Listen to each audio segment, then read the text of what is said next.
ერთმა ჟურნალისტმა პოლიციელს ლოყაში გაატყა.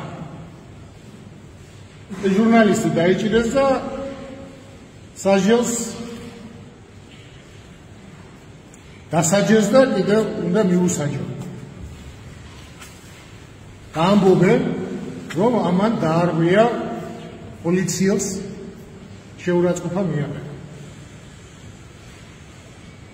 მაგრამ ჩვენ ვიცით ასევე ჟურნალისტები, რომლებსაც ფეხები დაადგნენ, 7-5 კაცი უთმანდა, ქუსლებით ცემდნენ დავარდნილს. ეხლა ვკითხოთ,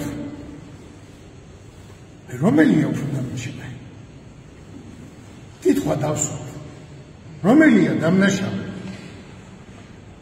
თუ ეს დამნაშავეა, იმიტომ რომ ამ პოლიციელს ლოყა უცითლდა და ტკივილი იგრძნო, რამდენად უფრო დამნაშავეა ის ხალხი, ვინც ქუჩაში უმოწყალოდ ცემდნენ და გადარჩნენ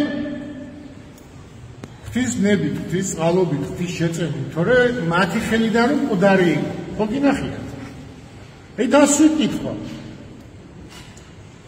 რომელია მათ?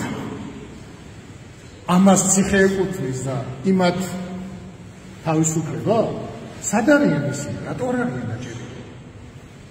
აი ესეთი უსამართლობები რო ხდება და ამ უსამართლობებზე თვალს დახუჭავთ, თვალ დახუჭული დარჩებით, თვალ დახუჭულები დარჩებით მთელი ცხოვრება.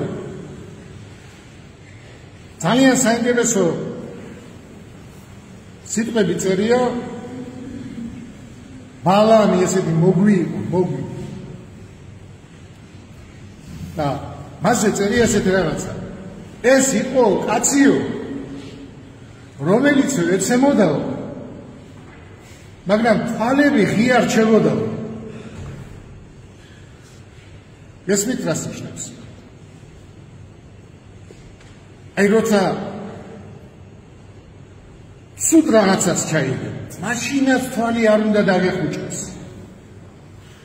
თვალი არ უნდა დაგეხუჭოს, ანუ გონება უნდა ხედავდეს, სად არის სამართალი? სად არის მართალი? რომელია მართალი? ანუ შენ რო დაეცი, უნდა ხედავდე რო დაცემული ხარ. და დღეს რომ ასეთი უსამართლობა ხდება იმათგან, ვინც სამართლის დამცველები არიან, ამას უნდა ხედავდეთ და არა მხოლოდ ხედავდეთ, არამედ უნდა ამბობდეთ, რომ ეს არის უსამართლობა. ამბობს ბევრი, ხედავს ბევრი. ამიტომ ვამბობ მე, რომ ის ადამიანები, ვინც ამას აპროტესტებენ, მართლები არიან, სიმართლეს მიყვებიან.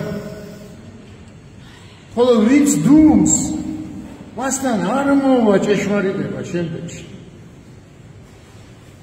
როცა შენ მოგადგება ბოროტება, ვერ დაინახავ რომ ის ბოროტება.